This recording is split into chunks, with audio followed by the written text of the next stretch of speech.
there's something extremely humbling about having your normal job be, oh, I have 200,000 followers, I'm going to play an incredibly difficult strategy game at a world-class level, and then after you're done, you like go in the backyard and just drag leaves around. And I mean, I am dragging leaves around now. We need to see that on stream. I'm just saying. Yeah, you want the leaf dragging stream? Yeah.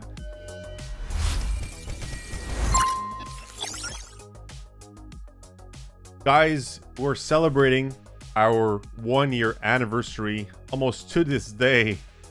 We are here with a special guest who's been killing the scene when it comes to strategy games on Twitch and YouTube.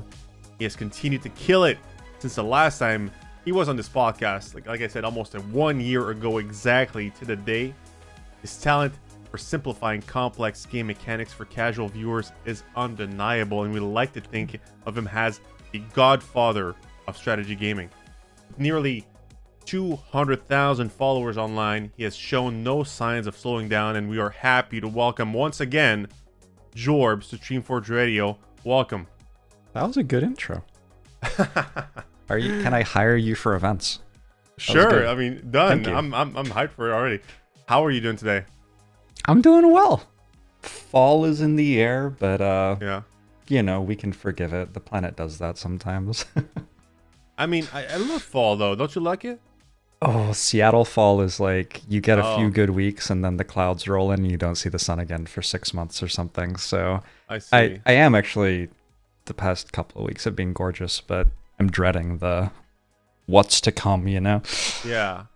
I'm on the okay, East Coast, you know, so I'm like, fall is beautiful, colors, you know, it's not specifically like wet, you know, it's more like, at least this year it's been dry and beautiful. But I'm dreading winter coming. Winter's coming, right? Yeah. And so that's how I feel about fall. I love the season, but it's like TikTok, like I can feel winter coming, and when it does, it comes really hard and fast, and you know, you better get ready. You better be ready. Yeah, it's an okay season. You just don't like who it hangs out with, you know? Yeah. Yeah. So, like I said, it's been a year. A lot has happened over the past 12 months. I mean, in the world and with you, I'm sure. And today I really want to get to know and learn more about what has been happening with Jorbs over the past 12 months, right? Sure. Last time around, and guys, if you haven't watched or listened to our first episode, I invite you all to do so. Again, first episode ever on this podcast. So, what has been your, like, what is the number one thing, your takeaway for the past 12 months for your channel, for your community? I'm in a different place. I can bought see a that. house. Yeah. So that is, like, it's a Seattle area home, which is not something many people manage to buy. The housing market here is ridiculous. Everything's been expensive. Fortunately, I got in before mortgage rates got very, very bad recently. But yeah, after 7 years of doing this full time, this is the first time that I've really, like, you know, literally turned the key in the door and thought, oh my gosh, the streaming career has really bought me something huge. So that was an immensely validating thing, because as a streamer, you sit in a chair at a desk with your like PC and an internet connection. Other than that, what are your expenses? Like, you can travel if you want. You can like go to conventions. That can be an expense. I guess you buy new games, but that doesn't cost that much. I don't know. Doctor's appointments, eyeglasses. For me, it just felt like my savings account was getting bigger and bigger and bigger, and I wasn't doing anything with it. And then, boom, in a house. Other than that, more Slay the Spire. I've been trying to win 1,000 times in Slay the Spire this year, which I basically just gave up on when I bought the house. It turns out that moving is a lot of work. But this year I've extended my personal bests with all... Okay, I tied my personal best with Watcher, and I extended my personal bests with the other characters in Slay the Spire and rotating through the characters, and I had my best ever performance over 60 runs and my best ever performance over 100 runs, so somehow still getting better at that game after 4 years or something. I've been trying to check out a lot of other stuff too. I had the community help me build a spreadsheet of 100 games that were really good that I'd missed. not necessarily just strategy games either, like story games, puzzle games. And so whenever the fancy has taken me, I've been like, stream 4 or 5 hours of Slay the Spire and then switch over to a brand new game for a couple of hours. And unsurprisingly, some of them are really, really, really good. So some of them have turned into like a few days or a week instead of just being a few hours.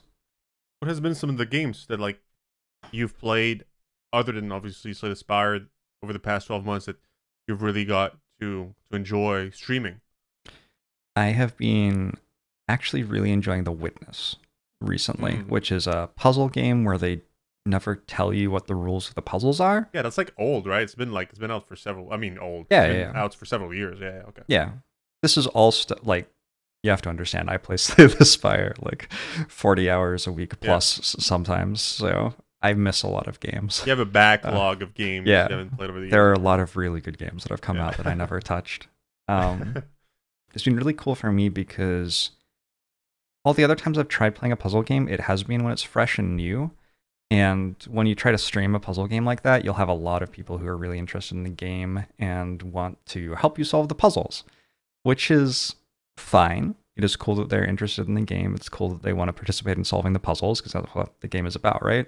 But it's really hard to stream that way because, like, when I started playing Baba Is You, it was the day after it had come out, and like people were trying to give me hints for the puzzles which were intended to teach me concepts, and so I never got to solve the puzzles that were intended to teach me concepts on my own. And then when I got to the next part, which built on those concepts I was meant to have learned, I never actually learned the concept because they didn't give me enough time for my brain to process it.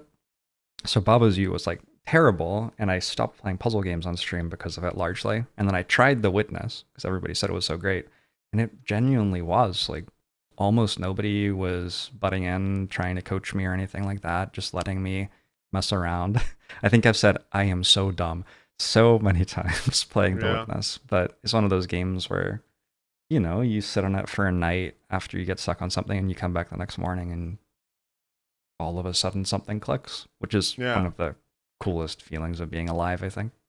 I think that if I were to stream The Witness, I would probably want my community to help me with that one because frankly, I remember playing it several years ago. I played it and I gave up. It looked great to me. Like I got it. I understood why it was so great. I did, want to play more of it, but as you said, I felt really dumb playing it. Yeah. So I would really enjoy some backlogging, or not backlogging, backseating, if I were to stream that game. But I can also understand when you play a puzzle game, it's like, goal is not for someone to give you the answer, right? It's to allow you, or I guess you're the one that should be looking out and finding these answers, if you will, right? So unless you're asking for them, which I would be all the time. I think eventually, if you get stuck, you can reasonably ask for a little bit of a hint, but I haven't had to yet in The Witness, fortunately. Yeah. That's so okay. The Witness. Yeah. How about like Slay? I mean, you still play Slay the Spire? Spire likes. Yeah. Well, not just definitely Spire likes playing Spire. Like for me, Slay the Spire still play it. Like, I mean, I guess my question to you is, how are you even still playing it? I mean, it's The great answer game. I always, don't get me wrong. Yeah. The answer I always give to that question. Okay, I think it's twofold. One, it's my income. Like, it's a lot of what my viewers want to see, so that's nice. And two, I think for me, strategy games like Slay the Spire specifically, and I wouldn't say I'm the same with other games, like I wouldn't say I'm like this with like PUBG or something, but for strategy games like Slay the Spire, what I really like is understanding as much as I possibly can about the game, and then I like the process of like putting the elements that I've learned about together over and over and over again, and trying to get better at putting them together the right ways. And so for me, I'm always going to love playing games like Slay the Spire, and the learning process is actually the least interesting part for me, because at that point, I don't know what all the pieces are that I can put together in different ways. And I don't hate learning what they all do and everything, but I find, especially on stream, that it's a bit frustrating for myself and viewers for me to be like, oh, this is a new card. I wonder what it does. I'll try it out. And then, I like lose the run because I don't understand what to do with it properly yet. And that's sort of just it. It's much more satisfying to be like, oh, here's this run that I've played hundreds or 200s of times before. I understand which cards I should be looking for. I understand which relics are important. I'm going to try my best to put them all together. And it lets me engage my strategy gaming mind in a really satisfying way. And it also isn't too taxing on me. Like, I'm not having to think too hard about new things, which means I can focus more on entertaining and telling stories and answering questions and all that sort of stuff. I think Slay the Spire is a really nice context to be streaming in for me, I guess, which is a lot of why I keep coming back to it on stream. Do you ever get bored of it? Like either midstream or before, like you're just like, oh, all right, here we go again. Like, I got to play Slay the Spire because it's been like, haven't played it in 2 days or 1 day or, and you like, my community expects me to play it. And if you are sometimes, like, don't you feel like a bit like you're a slave to the game in a way? I think I miss the game having regular balance patches, which is something that happened like 2+ years ago. And that was really fun because, like, if you broke the game, if you like found something really, really strong and you were like doing it every time and doing super well compared to anybody else, the devs would just patch it and it would get worse. So because of that, the game had this like defense against ever getting to a point where it felt stale. If you were doing the same strategy over and over again and it was clearly right, it would get patched. And if it wasn't clearly right, well, then you needed to change your strategy and do something else. So there was always something new to do. Nowadays, the last time the game had a relevant balance patch was something like 2.5 years ago. So it is starting to feel a little bit stale in that way. I've been thinking about using mods to change the balance. There are mods which increase the difficulty. I could make a mod that increased the difficulty. I could make a mod that changed the balance of some of the cards. For right now, that hasn't bugged me yet. I still have... The game's complicated enough that trying out a character's strategies, like each one takes me maybe 3 to 4 months to get a solid sense for, like to learn 90% of the way.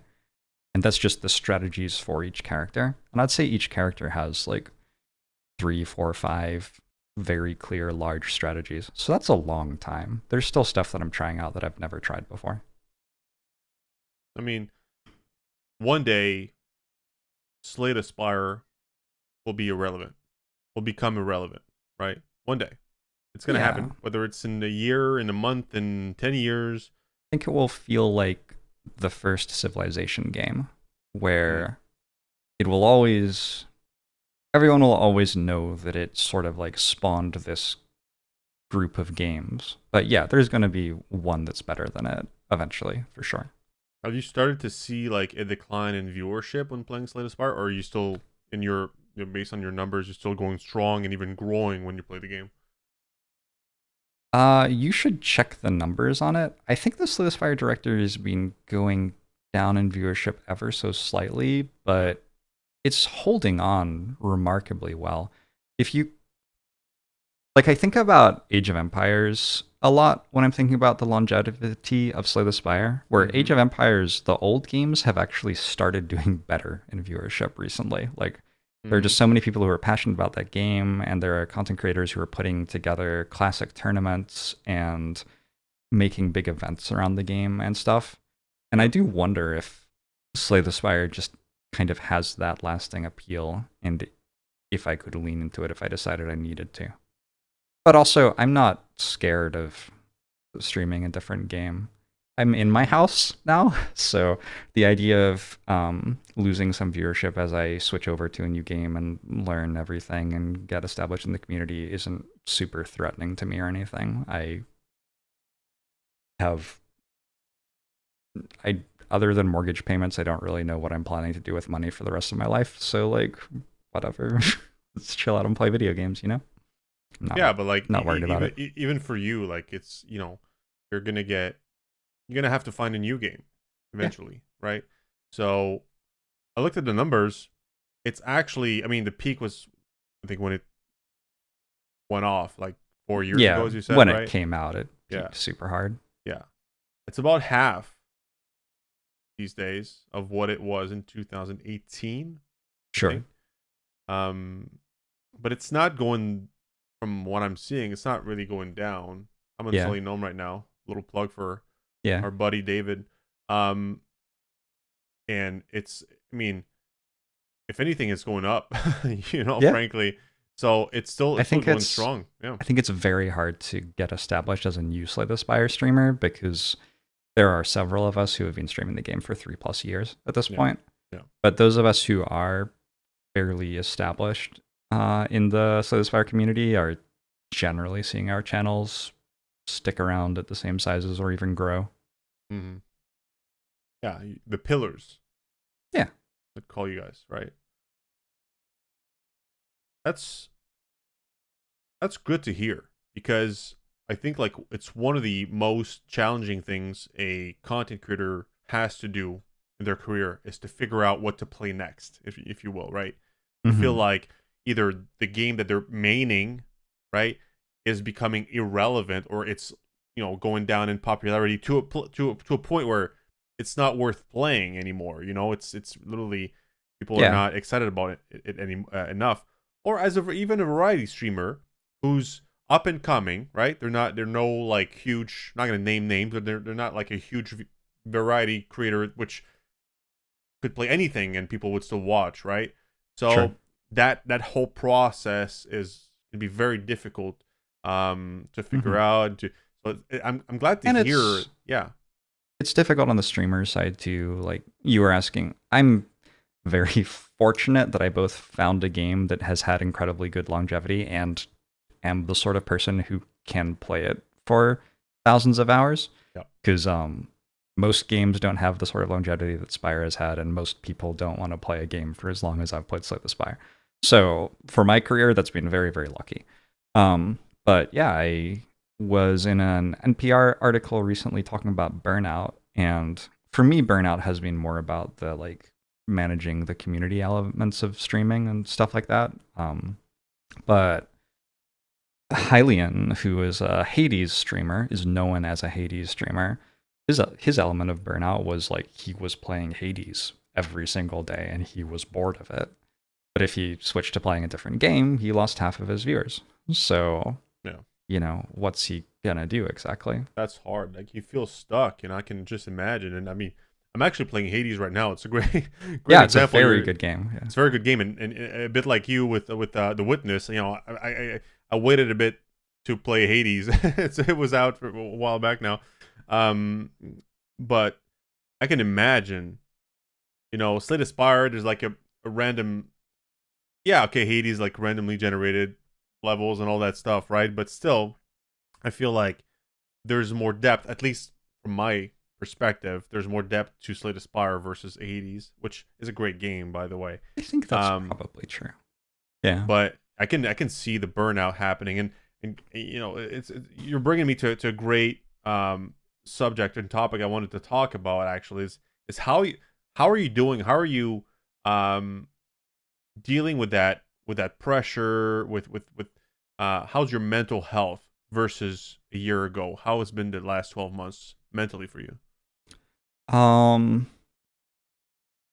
How much of the private life updates do you want? As much as you're willing, or to share with us. Yeah, last year was really in the pits, honestly, for my mental health. Like when I was on this podcast a year ago, I was actually much worse off mentally than I am now.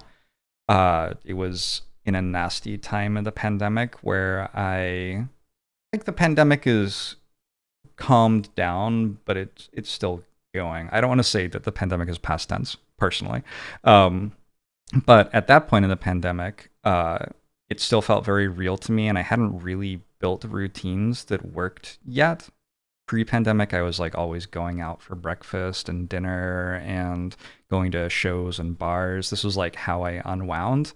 And at that point, when I was recording that podcast, I hadn't found comfort doing that again yet, and I hadn't found something to replace it with either. And now, a year later, like I'm super comfy. I some of it's being in a house in a nice neighborhood. Like I'm out all the time talking to neighbors, going on walks, surrounded by people, can walk into shopping areas where a lot of stuff is like outdoors or well ventilated. And I have a mask if I feel like I need it. That's been huge for me. I was like legitimately like sitting in an apartment for weeks at a time, not going outside at some points in the pandemic. And so getting that back has been really, really nice. Yeah, being in this space has been awesome. Instead of just having like an office and a bedroom, I have a second workspace and a kitchen and a dining area and a living area. I have a piano upstairs, which is awesome. I've been relearning piano. I got on my bike again this summer. I'm thinking about buying a rock climbing wall, which would be really cool. Yeah, they have really cool rock climbing walls where the holds will light up. So they put tons of holds on them, and then you can go online and like download a climb that you want to do, basically, and the holds have lights on them that come on to show you which ones you're allowed to. You which. Oh, okay, that's cool. Yeah, I want that so bad. I'm sort of having a Bachelor of Pad experience right now a little bit. Yeah, so all of that stuff is great. In terms of like the streaming stress and burnout, I had to work through a lot of that in the pandemic because my coping mechanisms weren't working anymore, I think. It's not that people got worse, it's that the stuff I was doing to handle it wasn't happening anymore. Yeah. But at the moment, I'm back in therapy, which I highly recommend. Like, there are people who are trained to help you make your brains work, and you can just hire them and they'll help you make your brain work. That is one of the coolest things in the entire world. And the book that I've been working on about like generally the hidden aspects of streaming, the like burnout and emotional turmoil and stress and everything, that has been really hard to write. It's a very emotional and open and transparent thing to put out in the world.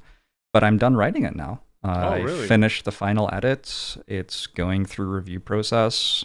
I have the cover done. I have the audio book lined up to be recorded, and it's publishing May 23rd. And we're like talking about me going around that's my Pacific birthday Northwest and stuff. There you go. There you go. Amazing. So my birthday gift to myself. Yeah, that's a project that I had more than one panic attack about.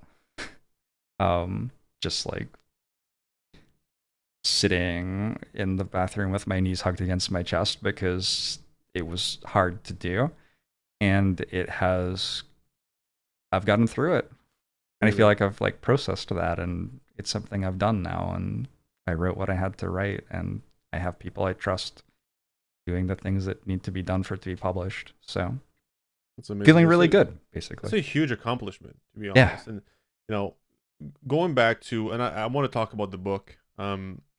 Going back to your mental state, you mentioned, staying indoors a lot, and or during the pandemic, but before that, you were going to bars and this and that. I'm guessing drinking alcohol and all that.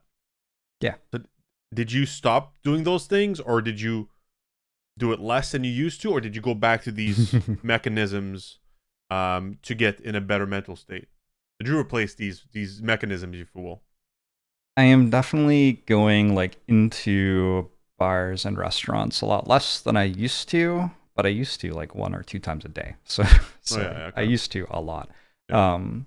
I'm comfortable going into a bar and having a drink with a friend now. I had a friend visit last weekend, and we like went to a video game arcade and then went to a couple of bars after, and it was like fine.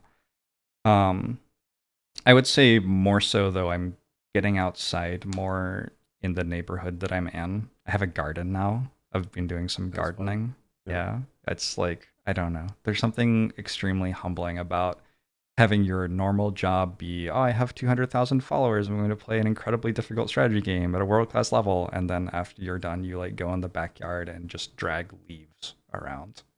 And I am dragging leaves around now. We need to see that on stream. I'm just saying. Yeah, you want the leaf dragging stream? Yeah.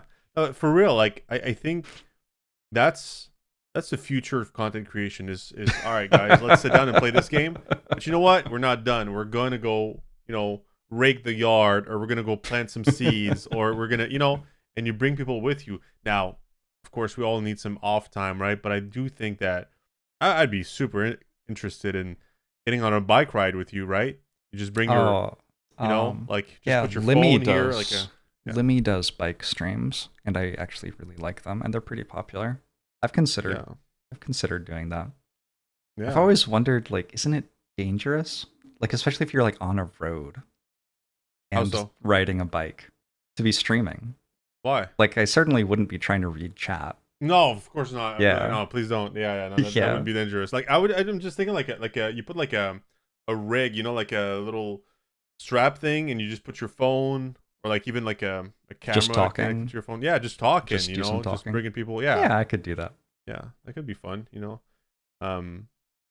That's great to hear, and I think what I'm getting out of this is like you've become a more like your hobbies are becoming more like a grown-ups type of hobbies, if you will, if that makes sense, right? Over the more active as well, which is great. I mean, I feel like the pandemic had like impacted obviously a lot of people, but I feel like in the past 6 months, and I include myself in this, I see so many more people like wanting to change and be more active, like I bought a bike this summer as well. Nice. Like I started rowing again. I so many, I hear so many people saying like how much they enjoy just walking again and just feeling free. And I feel like people didn't have access to a lot of these over the past few years. They stayed at home more than they would have, of course, and now just want to breathe fresh air. that's the feeling I'm getting, at least. So I'm glad to hear that you're moving more. It's good for you. You mentioned a therapist, and I completely agree with you. But being active is a great way to help with mental health. Actually, and stress. And I got a physical trainer at the start of the year too.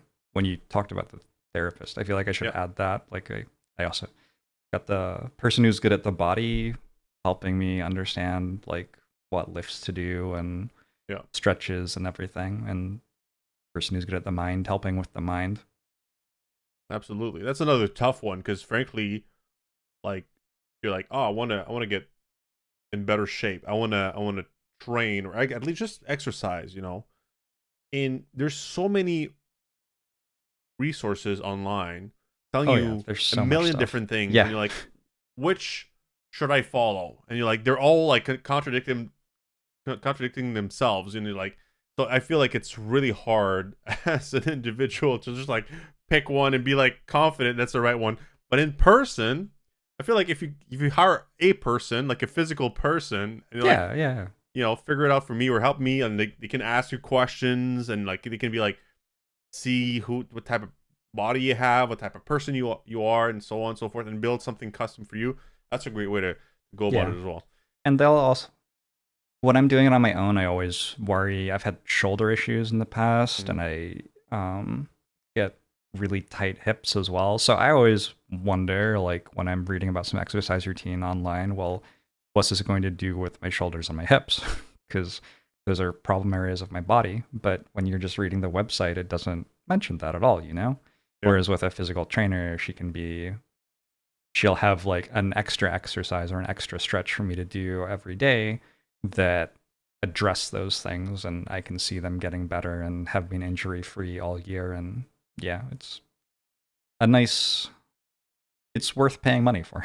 I agree. I agree. And even like people with lower back pain or back pain, which was just a lot of people, sadly.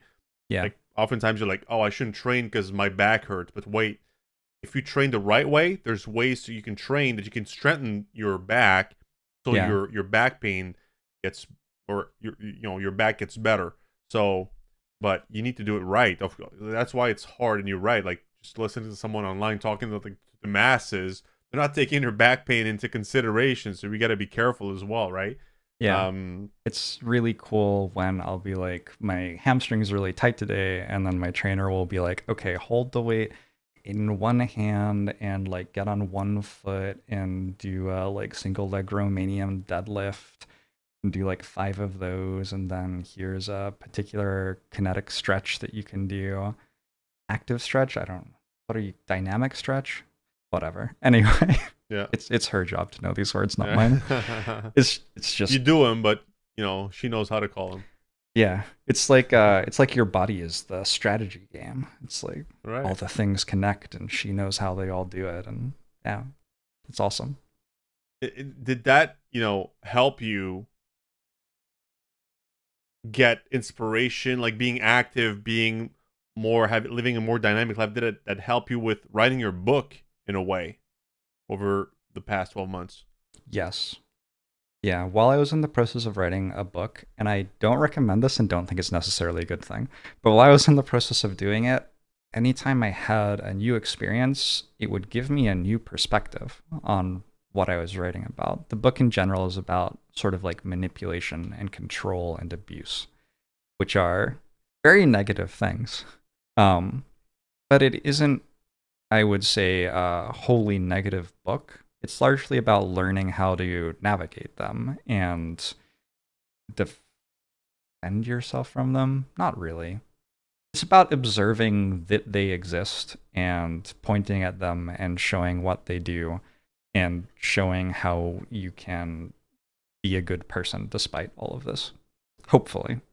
Is it aimed Maybe. at other content creators or just I think primary audience is my viewers, secondary audience is other content creators and people interested in streaming, and then the tertiary audience is just like people who have heard of Twitch.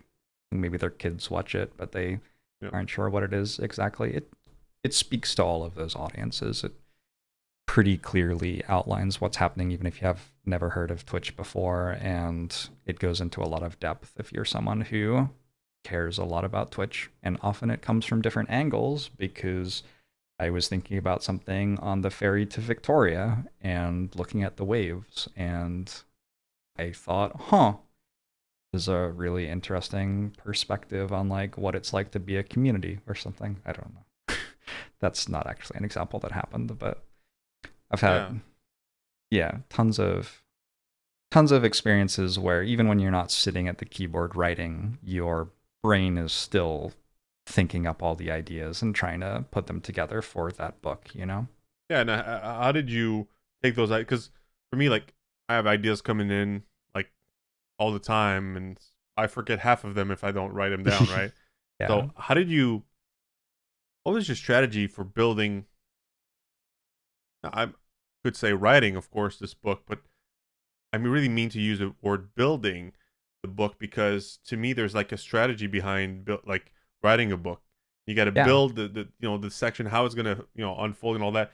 And I've been reading a lot for the past, or more I should say, the past 12 to 24 months, and every time I finish a book, I'm like, wow, writing a book is such a big, must be a huge challenge for these authors, So I'm curious to learn more about how you manage to write it, but to build it, if that makes sense.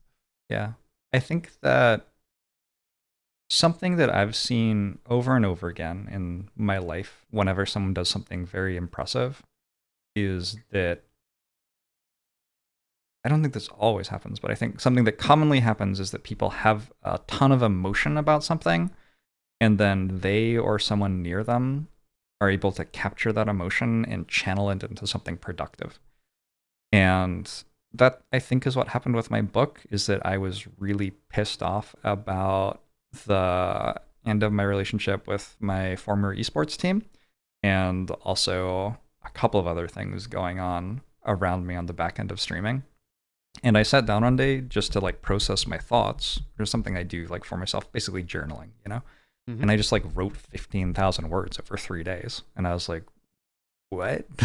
Where did all that come from, And I looked up how long a book was, and it's like 4 or 5 times that long. And I just thought to myself, like, is there a shell of a book here? Like, if I put the correct supports in place for this emotion, can I turn it into something that's worth reading for somebody else and can actually fill the entire space of a 75,000 word memoir sort of thing?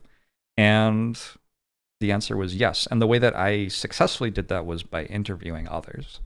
I I got new experiences to have new perspectives on what I was writing from, and I talked to other people about their experiences with things like sexism in streaming, because that's something that I was frustrated by because I was seeing it happen to my friends, but I'm a guy.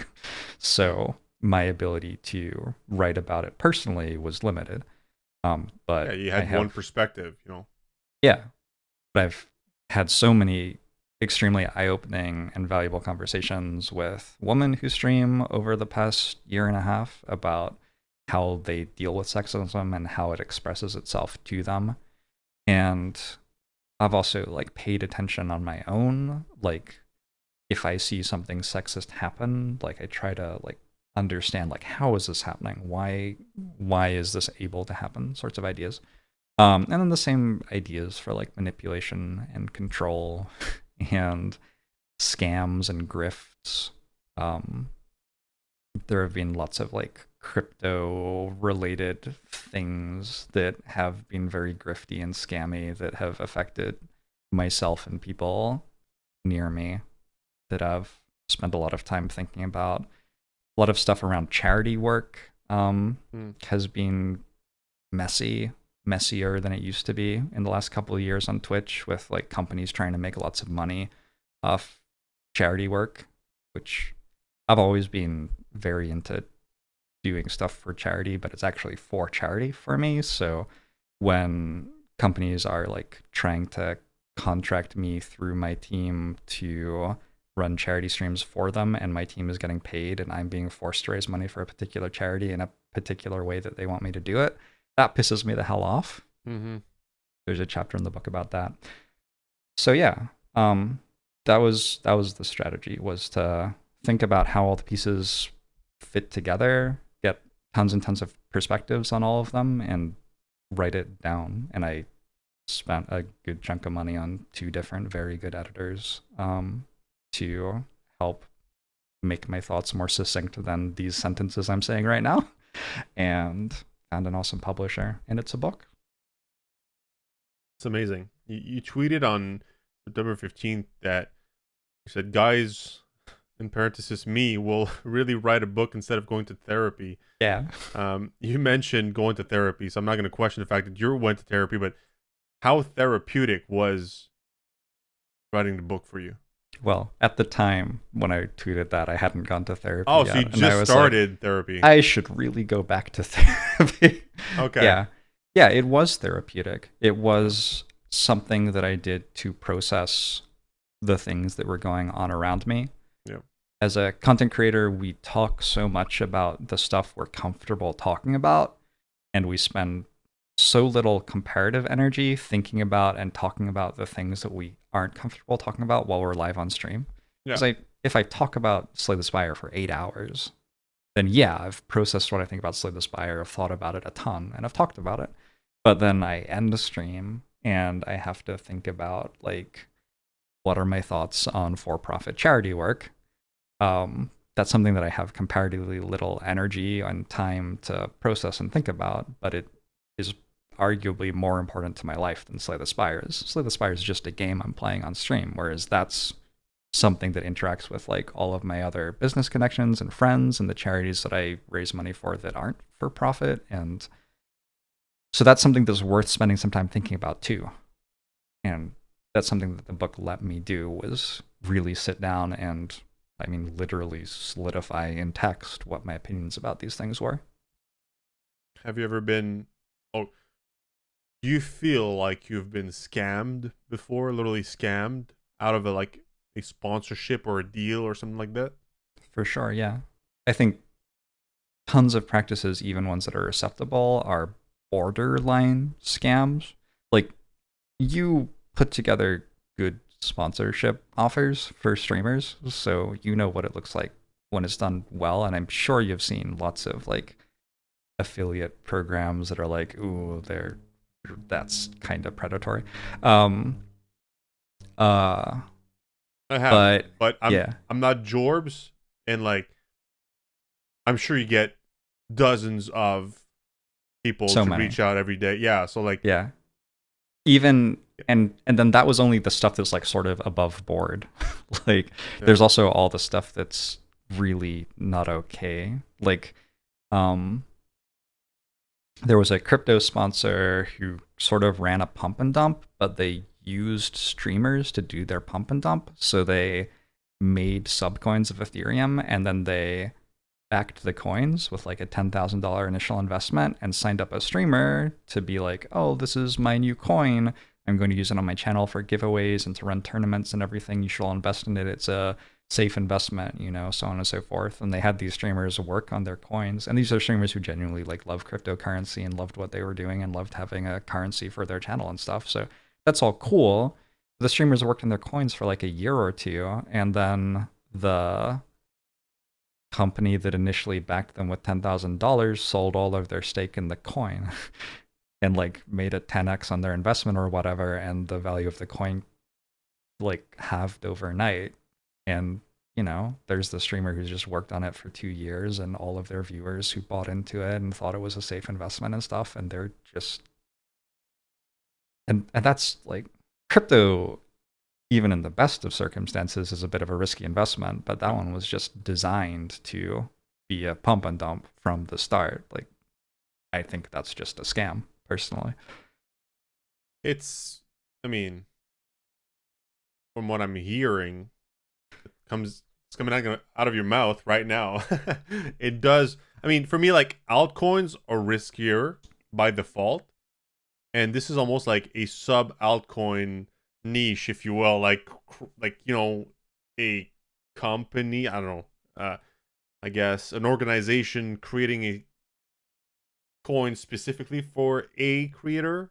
Yeah. That's, I mean, what I know Very of niche. crypto, it's very niche, and Yeah. it does sound very shady. That's all I'll say, you know. Yeah. But it sucks for the people that have I've embarked in this journey with that organization, whichever it is.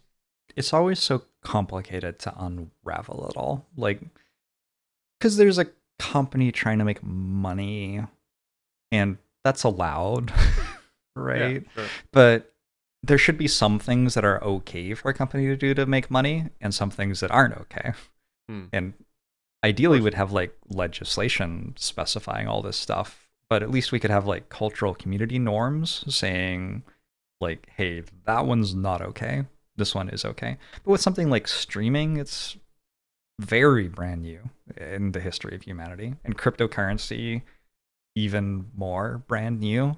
And then we're talking about both of those things happening at the same time. There aren't established cultural norms for what is and isn't okay. Like, we don't have like generational knowledge about this thing. We don't have legislation set up for it. So we're really left on our own to decide, was that an okay thing for someone to do or not? Yeah, it's tough because it requires a lot of education. People need to do their due diligence, but it like that's a lot of time, you know, and you need to invest that time, and we all have limited time. And the older you get, the more you realize that. So yeah, it's like, is it worth putting my time into this to just learn more about the project or the, you know, crypto in general? It's just a lot of things are going fast as a civilization. Information speeds up, like just gets shared so fast, right? Gets broadcasted worldwide so fast, but that makes it more demanding for a human to then absorb and, you know, understand all that information, if you will, right? Because it's not just reading about it, it's just taking the time, as you said, you know, process the information, and that takes time. We're not a supercomputer. We can't just come with our own conclusions overnight. Like, we need to, like, you know, crypto as a whole takes a while to really get it. Even if you read one book, even if you watch one creator, you know, talk about it, say even it's a person that is the best of interest and is super knowledgeable, you still need to your brain still needs to process the information over time, right? So it's just it's difficult. I think it's is one way to put it, and I agree. I mean, you know, what's right, what's wrong. I think, you know, there's people in business that are trying to do like make money fast, try to, you know, and business is about money. I think business is about, you know, helping others. It's about providing something that helps others achieve their goal. I think that's a real business model. That's how business should be built, right? Sure, yeah. But when you want to just go into business to make money, that's when shit hits the fan, in my opinion, at some point, because it's just you're doing it for the wrong reason, in my opinion. Yeah. You know? I think a lot of business is built on trust, and that trust is very fragile. You can lose that very, very, very quickly. And so I've definitely had awesome business relationships with people who I do trust, some of which have spanned like 4+ years at this point. And I've also had lots of business relationships with people who I do not trust even a little bit, and those are generally not very rewarding, and I don't seek them out. So yeah, you want to associate yourself with people you trust. That trust takes time to build, but takes very little time to lose. Yeah. So you have to be true. very careful, you know, how to treat, and how you value trust. Maybe I could say, right? Now talk about great way to segue into my next segment, which I wanted to talk about Twitch, the evolution of Twitch. Yeah. Twitch I don't trust very much, right? Unfortunately. So, well, yeah, I mean, a lot of things have happened in the past 12 months with Twitch, right? It's just recently with the whole like share splitting with creators, right? I mean, were you at TwitchCon? I bought a ticket and didn't go. Oh, that's about my current feeling about Twitch right. stuff. Unfortunately, yeah. I mean, are you thinking about moving out of Twitch at some point? Are you getting to that point, or are you just, you know? I think if I need to, I'll be okay. I think that there will always be a place in the world for someone who wants to take things which are complicated and try to understand them and present them in a way that's approachable for other people. Whether that means going to stream on YouTube, which is like the closest possible thing you could ever do, right, or it means like becoming a teacher, like which is the same sort of vibe but incredibly, incredibly different, or an author. I don't know. I couldn't say that, but I feel confident that there will be something for me to do if I stop streaming on Twitch. So that's a good place of strength to be coming from. I feel like I have a financial buffer where if I woke up tomorrow and Twitch was taken offline, like Mixer got taken offline, I wouldn't be struggling to like pay my mortgage and buy food. I think I'd be okay for a while. And so I think I'd work it out. When I stopped playing poker, I spent, I think, 3 years working out that I wanted to stream. I went back to school. I tried working on a game. I tried making a little bit of content. I spent a lot of time just like traveling and playing League of Legends. And eventually I found streaming, but it took me 3 years. And I think that's realistic, that if tomorrow I couldn't stream on Twitch anymore, I wouldn't know exactly what I was going to do next. I would take some time to, I'd have to grieve first, because this is 7 years of my life that I've built into a channel on Twitch. And then I'd have to start thinking, what's next? Do I want to try to do the same thing again somewhere else, or do I want to try to do something different with the next 10 years of my life? Now you are a Twitch creator.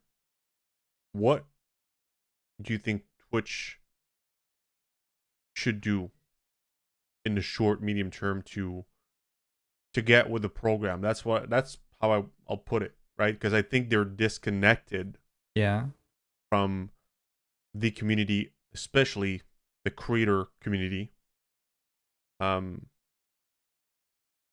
should they do, in your mind, in your opinion? It's so tough to have a fair opinion because I'm not in the like investment meetings or whatever they have, the business meetings where they look at their bottom line and stuff. It's easy to say they should do everything to value creators, and I could spend 20 minutes listing that off.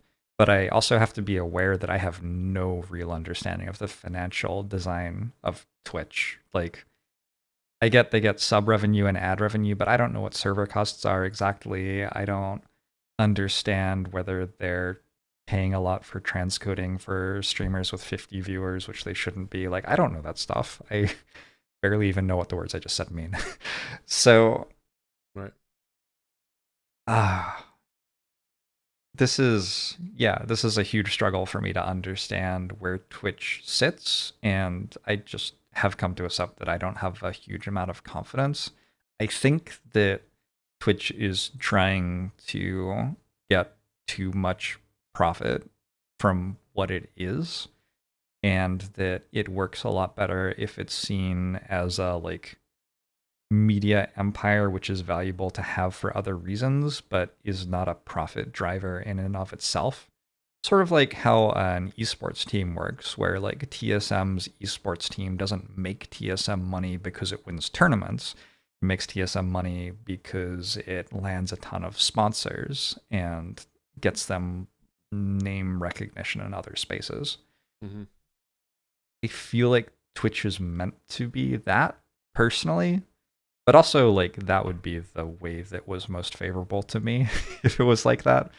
Because that would mean that Amazon could run it at a loss and give me great cuts and do lovely things for me. And that would just be nice for me personally. So Yeah. it's definitely possible that I'm just biased and wrong.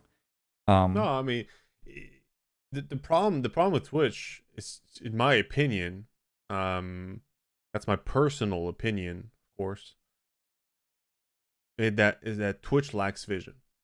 Sure. They lack vision because, to me, having done content creation, having worked and talked to, hundreds, if not thousands at this point, content creators, understanding the space, I think, at least to a certain extent,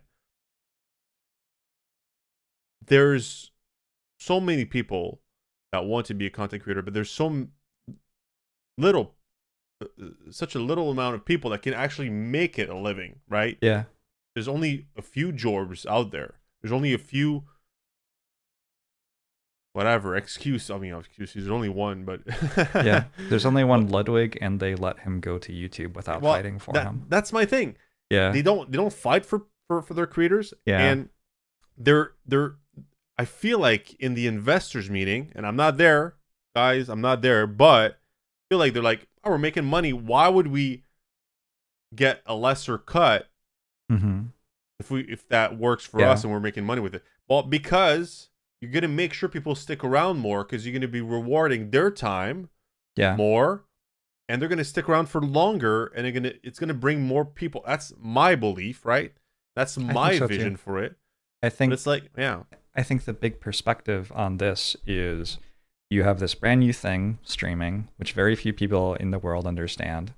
You happen to have some hundreds or thousands of people streaming on your website pretty much every day who understand streaming better than anybody else in the world. They've been doing it for like a decade or whatever. They have all these things that work for them and ideas for what to do next. And instead of, like, I don't know, talking to those people, paying them more, giving them more opportunities, fighting for them and giving them good contracts, you're like just letting them go to YouTube and reducing their revenue, like saying that they don't get a good cut on their sub splits after 100,000 revenue is like, it doesn't affect almost any streamers in the world. It affects like 600 streamers or something. 600 people get that many subs per year or something like that. But the ones it affects happen to be the ones that you are most incentivized to make like you. Yeah. You really want those streamers to like your company and have brand loyalty, and you want to be asking them, like, what do we do next? There are so many cool things that streamers do. Like, they put on conventions on their own and put on game shows on their own. And there are like French streamers driving Formula 4 cars around a track last weekend. There were, which had like tens of thousands or hundreds of thousands of viewers or whatever. Like, the creativity's there. Mm-hmm. That, like, if you take the concept of a webcam and a microphone and a chat room and you let people play with it, we've demonstrated that people create really, really, really cool things, and that it grows to a point where it can rival other forms of traditional media. That, you know, the idea that a live stream is as valuable a form of media as a movie is not silly anymore. And I feel like it would have sounded silly to say that 10 or 15 years ago. But we've demonstrated that if you let people do this, people will do incredible things. You just got to let them do it, I think. Well, one of the biggest problems of Twitch, I think, is that they're owned by Amazon. And that's one of the biggest problems. It's like they can be losing money. They don't need to.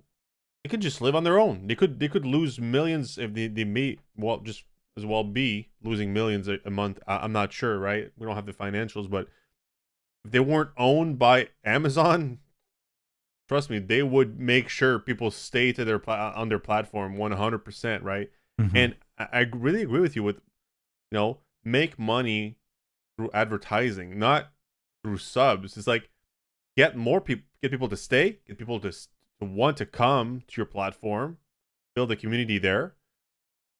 And then that's just going to increase how much you charge advertisers, because at the end of the day, you're going to have more people watching, right? I think that this is something that I've seen in advertising on the back end of streaming in general, is that it is hard to get advertising from the companies that will pay very well for advertising on content that is not top-rate content. For me to get to a point where I could be sponsored by a company like Lenovo, I had to stream for many years and establish that I was a high-quality content creator, and they're generally not that interested in putting their content on like a Twitch affiliate stream, someone who streams a few times a month. Mm-hmm. Not that they're a bad creator, but like it would just not be worth it to spend the time to go check them out and vet them and work out 100% that they were someone who should be representing the brand. And I think that's a problem that Twitch has, that so many of Twitch's creators aren't vetted in any way. And so if a very premium company is interested in advertising, I think they're not necessarily thinking of Twitch as the first place they'd like to do that. But I think that Twitch had the ability to fight that. Like, they could have become a premium content service. They have so much talent, they have so many people working so many hours, and they do have people who have established that they're very good at what they do over the course of many, many years. And it just feels like they're not trying to do that. They're going the way of like those web pages where if you don't have ad block turned on, you actually cannot tell which part is the web page because there's so many ads. That feels more like what's going on. And I don't know. I don't feel like I'm struggling to think of a like premier company that might advertise, but I don't think a brand that really cares about being a great brand is going to want to be on a website like that. Yeah.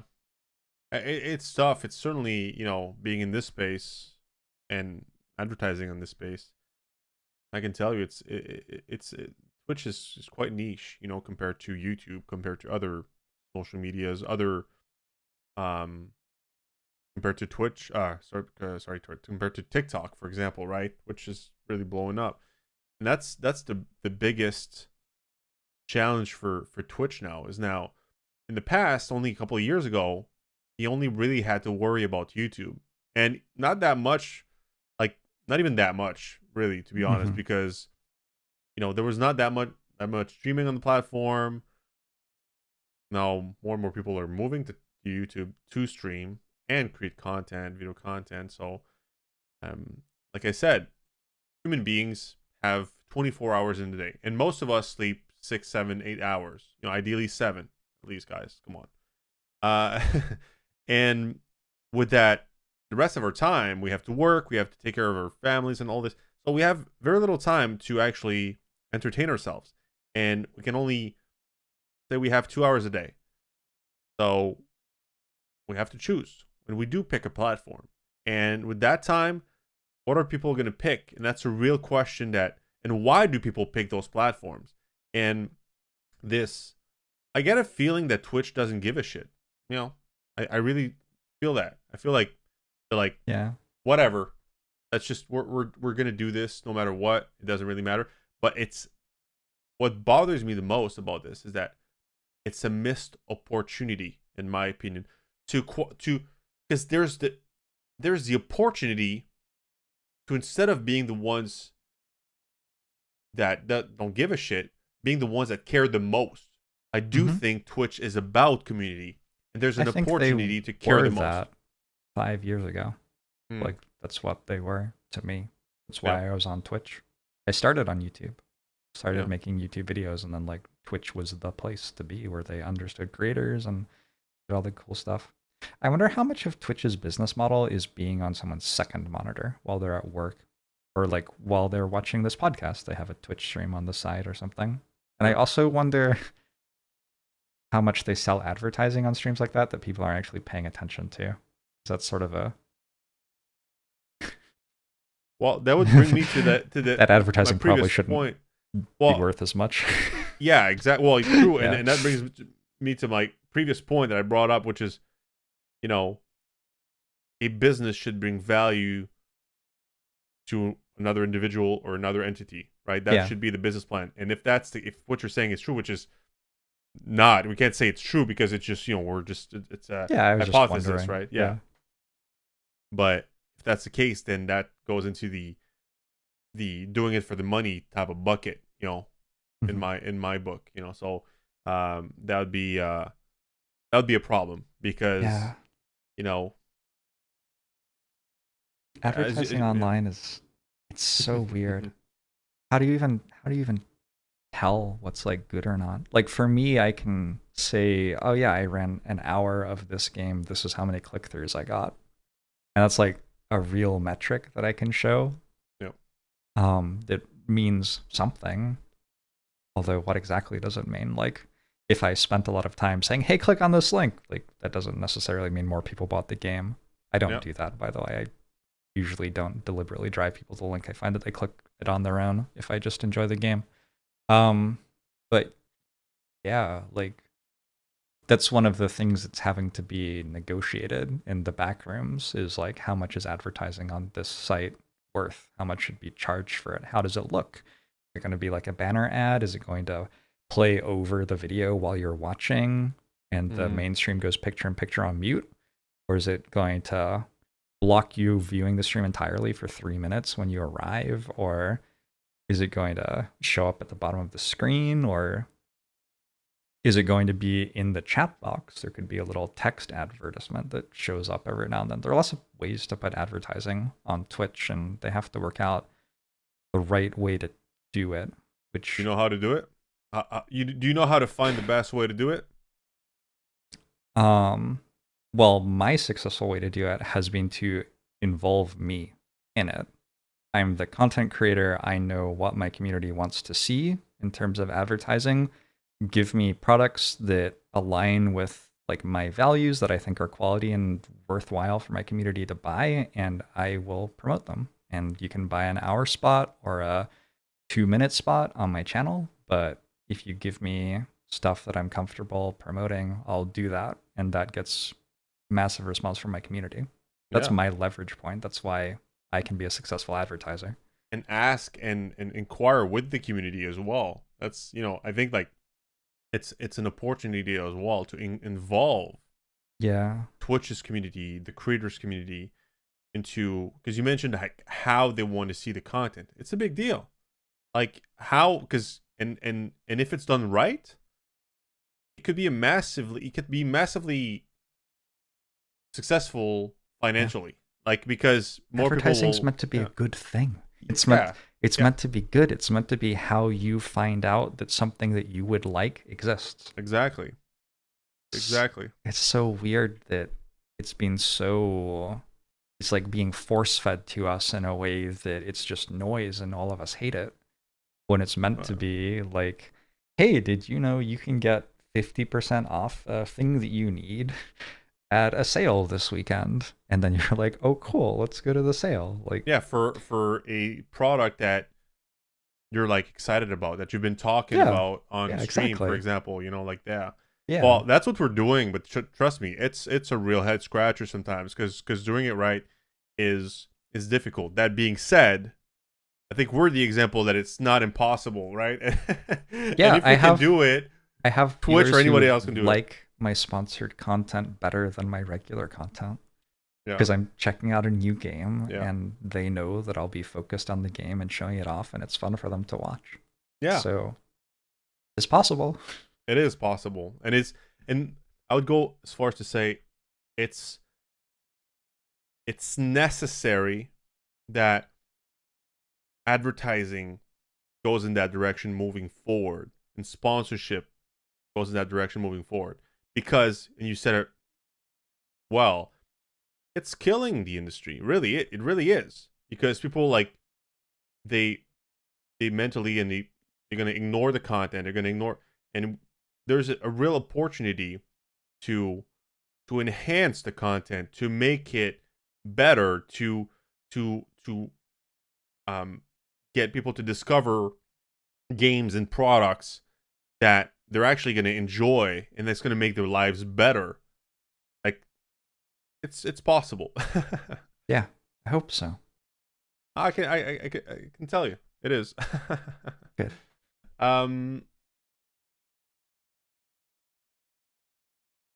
Twitter. I have a tweet from you here Sure. from a few weeks ago. Oh no, you've been reading my Twitter. I've spent the last 4 hours. No. What did you think of the Tyrannosaurus Rex onesie one? I didn't see it actually. Oh, okay, good.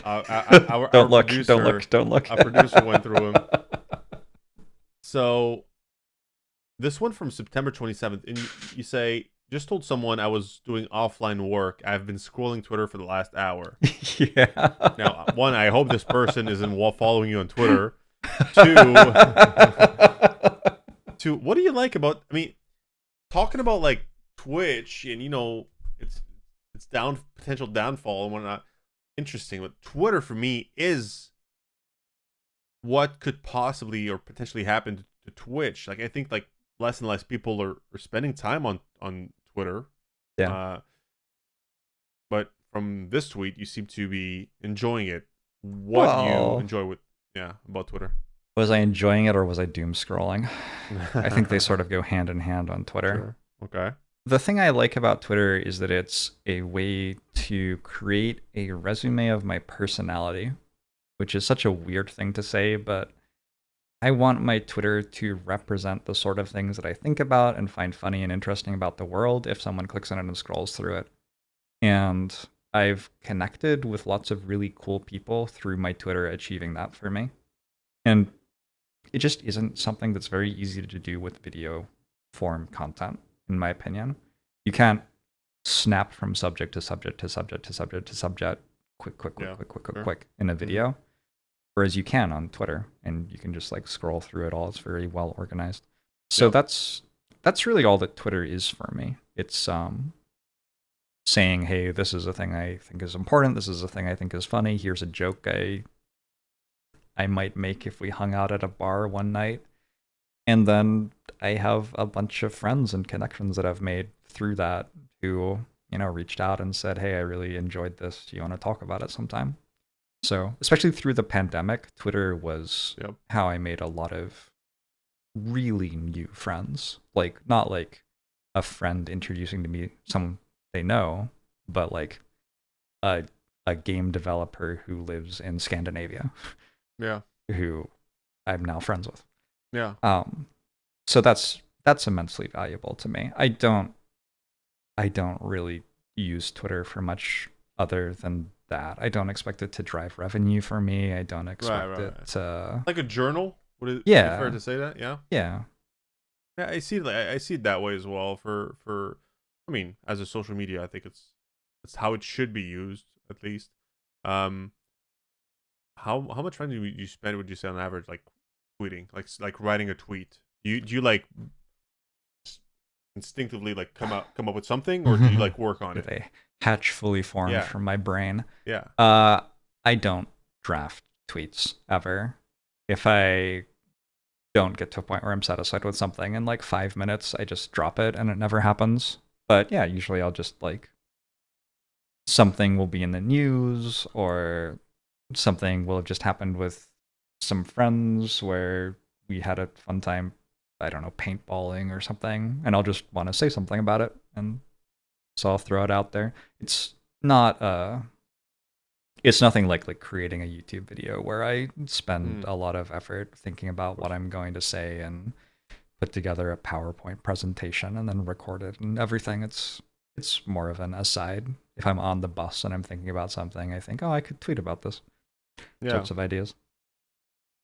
I mean, you write well, and that's a great asset for someone on Twitter. Thank you. I think, and I think that makes me even more excited to read your book, and it's certainly a great asset again to have as a content creator when you're on a platform like Twitter, right? Because Twitter, you can say the same thing in so many different ways, and it can come off very differently depending on how you write it, you know. Right. So it can be it's not trivial, I would say. Yeah. To express yourself through text for everyone. So. And I have a sort of like sarcastic, biting, self-deprecating sense of humor. I feel like when my humor is firing well with friends who I'm comfortable with, that's how it comes off. And I think that Twitter is a way to like filter people who really don't like that away from me. Because some people don't like that, which is, there's nothing wrong with that at all. Yeah. But it's nice to be some like, people don't like chocolate. Hey, this is me. Like... Oh my gosh, I cannot. I mean, that's not okay. Well, they exist, you know. Yeah, no, I'm sure people are allergic to chocolate and stuff. That's that would suck. Yeah. Got a couple of audience questions for you. Okay, cool. Hey Jorbs, would you ever consider making short documentary style videos where you break down strategy games and mechanics? There's a market for that sort of stuff, and I think you'd be very good at it.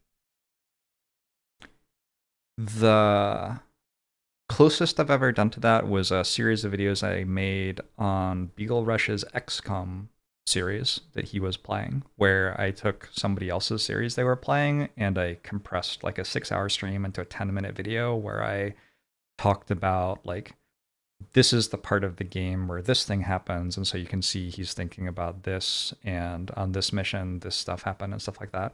And I had a ton of fun with it.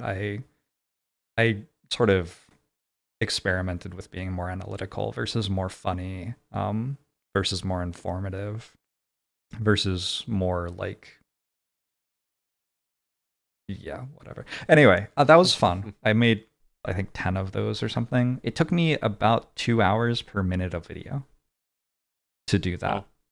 And by the end, I was down to like 1 hour per minute of video, but it was a large time commitment for me for sure. And so the reason that I haven't done much more of it, at least at that level of quality, is just that it takes a lot of time. The people who do that are incredibly good at what they do, and it is a full-time job for them. And often they have teams as well, like making art assets and everything like that for the videos. So that isn't something that I've set up. I think it's something I would enjoy. The thing I'd feel starved of is the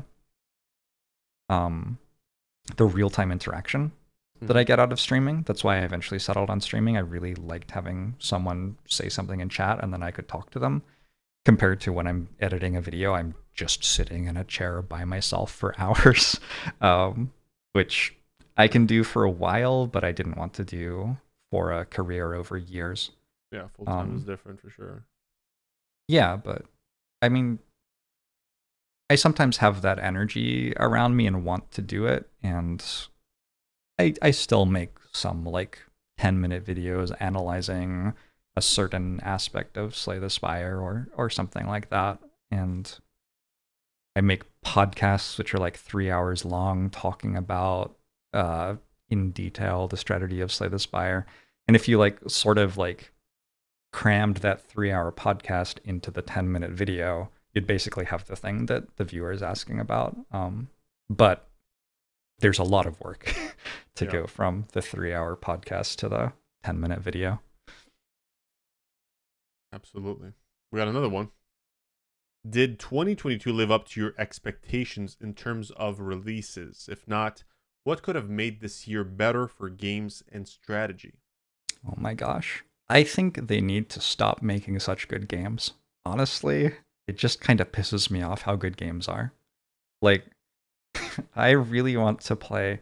I'm the sort of person who wakes up in the morning and thinks, God, there was a game I loved playing in 1995. I'd love to spend 100 hours playing it. Like, that would just bring me so much joy to revisit that nostalgia from my childhood. And then, like, there's another incredible release and I have to play that instead. And I mean, I enjoy it more. It does sort of irritate me. I think that games are so good right now. I had a friend who just went to the Museum of Modern Art in New York and in Manhattan, and they had an exhibit on games and like showing all the different types of games that have been made. Getting Over It was there, and the artist quote was something like, I really hate the people who play games and really want to just win, and so I wanted to torture them. And I thought that was so funny.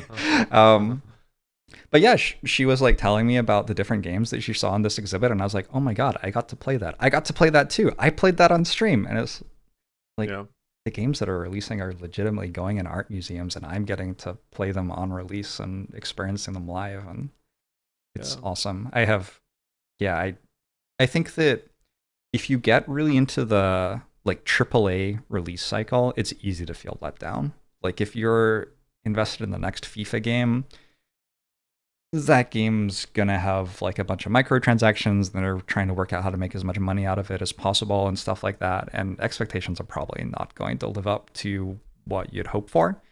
But if you have your ear to the ground in gaming communities and you're looking for the new cool projects that like indie developers are coming out with and stuff like that, there are absolutely breathtaking like story games and puzzle games and strategy games. And yeah, absolutely.